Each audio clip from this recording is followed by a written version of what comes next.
নির্বাচিত হয়ে আসার পরে এই একটা প্রস্তাব দেখলাম বাংলার জন্য, বাংলার মানুষের সার্বিক উন্নয়নের জন্য শাসক বিরোধী এবং ইনক্লুডিং আমিও সবাই মিলে এটাতে সহমত হতে আমরা পারলাম। কারণ আমরা সবাই চাই বাংলার উন্নয়ন হোক, বাংলার নাগরিকের উন্নয়ন হোক। আজকে ছিল উত্তরবঙ্গকে বিভাজন নিয়ে আলোচনা ছিল, তো উত্তরবঙ্গের মানুষের কি পরিস্থিতি না পরিস্থিতি সেটাও তুলে ধরেছি।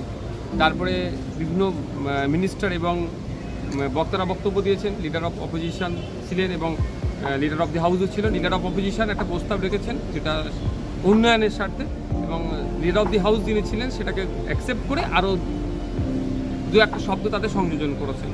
আমি যখন আমার সিটে বসেছিলাম বিধানসভা কক্ষের মধ্যে, ফিরহাদ হাকিম সাহেব আসলেন, তিনি আমাকে ডাকলেন। কারণ ইতিপূর্বে আমি ফিরহাদ হাকিম সাহেবকে ফুরফুরা শিব উন্নয়ন পরিষদ নিয়ে আপনারা জানেন আমি প্রশ্ন করেছিলাম, উত্তর দিয়েছিল প্রায় 58 কোটি টাকা বরাদ্দ হয়েছিল। সেই টাকা যে স্পেসিফিকেশান দিয়েছে, যেটা অনগোয়িং প্রসেস আছে বা যেটা কমপ্লিটেড, এই প্রজেক্টের